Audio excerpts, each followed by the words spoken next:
Mga kapuso, dahil lang sa hindi pagbibigay ng limos, muntik pa malagay sa alanganin ang buhay. Grabe naman ang balitang yan. Ganyan po ang nangyari sa Bacolod City ng isang Amerikano. Saksakin ng isang lalaking nanghihingi ng limos. Grabe. Sa kuha ng CCTV, kita ang paglapit ng lalaking nakasombrero sa biktima sa labas na isang convenience store at may ibinulong dun sa dayuhan. Maya-maya, bumunot siya ng kutsilyo at itinutok sa tagiliran ng Amerikano. Tumakbo ang Amerikano papalayo pero hinabol siya ng lalaki at hindi na nakuna ng mga sumunod na pangyayari pero doon na raw nasaksak ang Amerikano. Ayon sa partner ng biktima, nang hingi ng 10 piso ang lalaki pero hindi nabigyan dahil wala silang cash. Ang insidenteng yan ang ating pag-uusapan. Ask me, ask Attorney Gabby.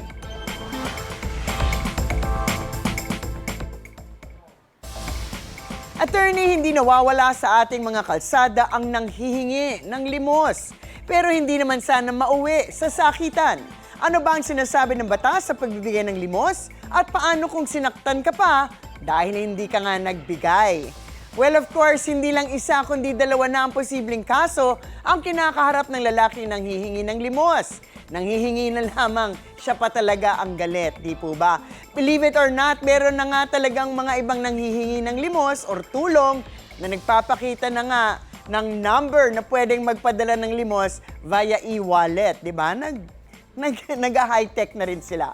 Of course, labag ito sa provision ng Anti-Mendicacy Law or ang PD 1563, although ang pangunahing target ng batas na ito ay para maiwasan ang paggamit sa mga bata at mga senior citizen ng mga sindikato at magbigay ng tulong sa isang ligtas at maayos na paraan tulad ng mga social welfare programs ng DSWD o sa mga NGOs. But more importantly, maaaring maharap sa mas mabigat na kaso ang nanakit dahil nga dito sa pangyayaring ito. Ito ay isang kaso for physical injuries sa ilalim ng Revised Penal Code.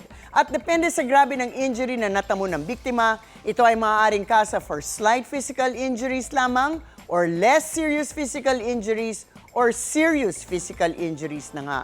Of course, ito ay assuming na nainis o nagalit lamang siya sa biktima kaya niya sinaktan to. Iba ang kaso kung sa pag-iimbestiga ng mga pulis ay natuklasan nila na ang main intention ng akusado ay hindi lamang pala saktan ng biktima pero patayin ito sa sobrang galit.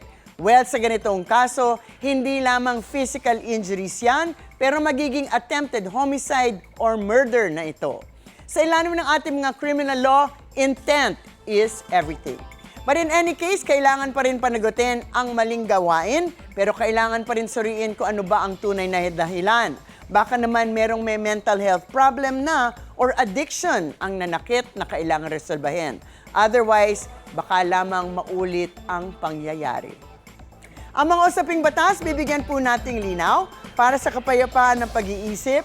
Huwag magdalawang isip. Ask me, ask Attorney Gabby.